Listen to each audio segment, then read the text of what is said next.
Hi everyone, I'm Kara Tsuboi, and welcome to The Future Of, a show where we take a look at a major tech company and where they might be going next year in 2013. Today it's all about Facebook, and who better to talk to us about Facebook than executive editor Paul Sloan. So Paul, yes. Next year, what will change with Facebook as far as the user is concerned? Yeah, I think you're going to see more of what we've been seeing the last few months, which means more ads. Great. I mean, they've been rolling out ads a lot on mobile.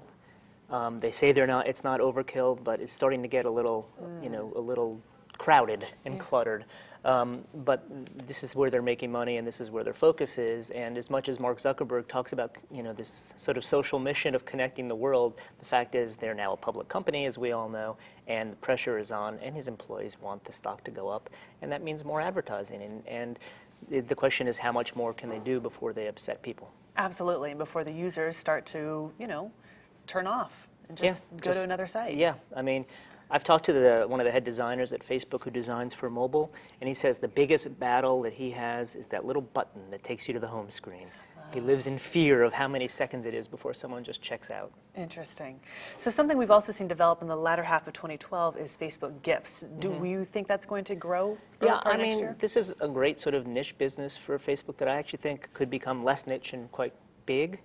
They're adding more and more partners. I think it's mostly smaller brands. They have some like Baby Gap, and they have some known brands, and there's some wine, and there's sort of, but they don't have the huge brands out there because they don't need Facebook and they don't want to pay Facebook.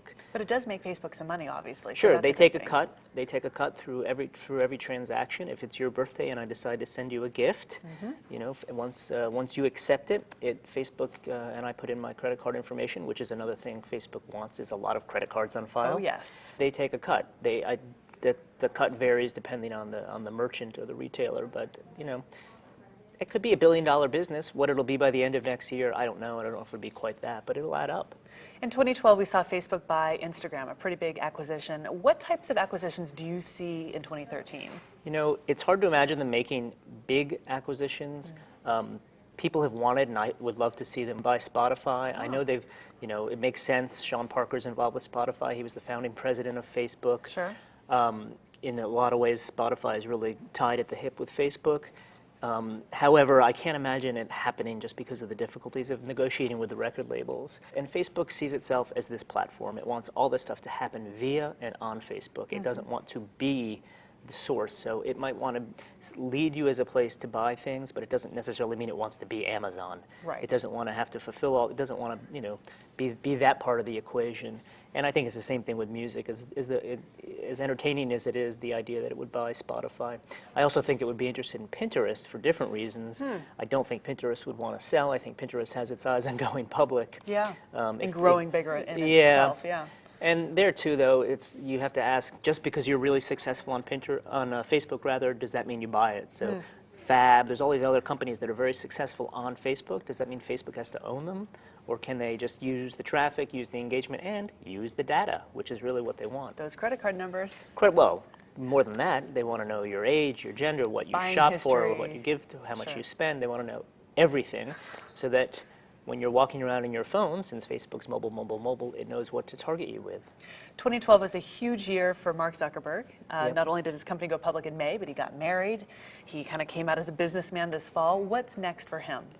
Well, he turns 29 next year. Oh my gosh, 29, old man. There was a lot of doubt after the messy IPO about whether Mark Zuckerberg was the right man for the job. That really changed in early September when he gave this one particular live interview in which he just sort of went from being this guy with a social mission to this guy who was coming out strong as a businessman. He head-on started talking about the thing that everyone was worried about, which is mobile. And he just kept talking about mobile. Suddenly mobile wasn't a problem for Facebook as it was before the IPO and around the IPO, but it was an opportunity, which is all they talk about now, is mobile as an opportunity. Yeah. And he just kept talking about how the user experience could be great and we could make a lot of money.